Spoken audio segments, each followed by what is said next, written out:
ഹൃദയ കലാസ്നേഹികളെ, wire of യൂണിവേഴ്സിൻ്റെ spy യൂണിവേഴ്സിലെ alpha കണ്ടു ഞാൻ.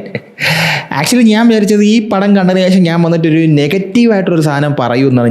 ഞാൻ പടം കാണാൻ പോകുന്നതിന് മുന്നേ ഉള്ള മുൻവിധി അങ്ങനെയായിരുന്നു. കാരണം ഇത് അറിയാലോ, ഈ യൂണിവേഴ്സ് വാട്ടുവും ടൈഗറും ഒക്കെ നല്ല രീതിക്ക് ട്രോൾ കിട്ടിയ സിനിമകളാണ്. ഇതും അതിന് എന്താണ് ട്രോൾ അടിക്കാനോ അല്ലെങ്കിൽ നമുക്ക് റോസ്റ്റ് ചെയ്യാനോ ഒന്നും പറ്റാത്തൊരു സിനിമയല്ല. അങ്ങനെ ആണെങ്കിൽ കൂടിയും തിയേറ്റർ എക്സ്പീരിയൻസ് ഉള്ളൊരു സിനിമയായി. അതാണ് ഞാൻ ആക്ച്വലി വിചാരിച്ചത്.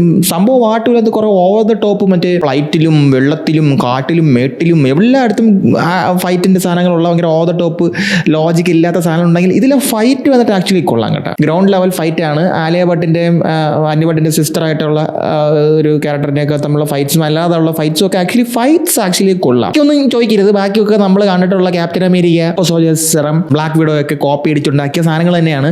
പ്രത്യേകിച്ചൊന്നും പറയാനൊന്നുമില്ല. പക്ഷേ എന്നാൽ പോലും ഈ പടം തിയേറ്ററിൽ പോയിരുന്ന് കാണാൻ കൊള്ളാം. ഞാൻ പടം എന്ന് വെച്ച് കഴിഞ്ഞാൽ ഭയങ്കര കിടില സാധനമൊന്നുമല്ല, കണ്ടുമടുത്ത സാധനങ്ങൾ തന്നെയാണ്.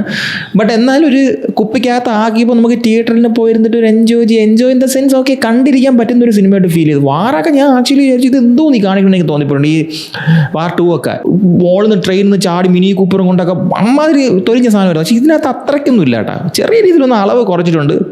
പടം തന്നെയാണ്, അല്ലെന്നൊന്നും ഞാൻ പറയാനില്ല. പക്ഷേ നിങ്ങൾക്കൊരു ഫണ്ടെന്ന നിലയിൽ പോയി തിയേറ്ററിൽ പോയിരുന്ന് കാണാം. അതുകൊണ്ട് മാത്രം ഈ പടത്തിനെ ഞാൻ അങ്ങനെ കീറി മുറിച്ച് നെഗറ്റീവ് ഒന്നും പറയുന്നില്ല. ലൈക്ക് ഓൺ ടൈം വാച്ചബിൾ ആയിട്ടുള്ള സിനിമ. ഇനി Alia Bhatt is like okay, കുഴപ്പമൊന്നുമില്ല. അത്യാവശ്യം ആലിയ ഭട്ട് സൂപ്പർ സോൾജറാണ്. ഭയങ്കര പീക്ക് ഹ്യൂമൻ എബിലിറ്റീസ് ഒക്കെ ഉള്ളൊരു സൂപ്പർ സോൾജറാണ്. പിന്നെ അറിയാമല്ലോ, പാകിസ്ഥാൻ എന്നൊരു സ്പൈ ഇവിടെ വരുന്നു, അതായത് ഇവിടെ നിന്നൊരു സ്പൈ അവിടെ പോകുന്നു, അവിടെ നിന്നൊരു സ്പൈ ഇവിടെ വരുന്നു. സ്പൈ യൂണിവേഴ്സ് തന്നെയാണല്ലോ മൊത്തം. അനിൽ കപൂർ ആക്ച്വലി ഞാൻ ശ്രദ്ധിച്ചു. അനിൽ കപൂർ ഇത്രയും പ്രായം, അത്രയും വയസ്സായ ആളാണെങ്കിലും പുള്ളിയുടെ ജെനറ്റിക്സ് ആയിരിക്കാം കേട്ടോ. അല്ലെങ്കിൽ റുട്ടീനായിരിക്കാം, ഡെയിലി റുട്ടീൻസ് ഭയങ്കര സെറ്റായിട്ടാണ് ഇതിനകത്ത് കാണാനൊക്കെ നല്ല രസമുള്ള. അയാൾ ഭയങ്കര സെറ്റാണ് കേട്ടോ. അത് അങ്ങനെ ഭയങ്കര ശരീരമൊക്കെ നോക്കുന്ന ഒരു വ്യക്തിയാണ്. നമുക്ക് ഈ സിനിമ കാണാൻ മനസ്സിലാവും. ഇത്ര ഏജായിട്ടും അത് മെയിൻറ്റെയിൻ ചെയ്യുന്നുണ്ടല്ലോ. Still looking young. സോ അതുകൊണ്ട് പടം എനിക്കൊരു ഓൺ ടൈം വാച്ചബിളായിട്ട് തോന്നി.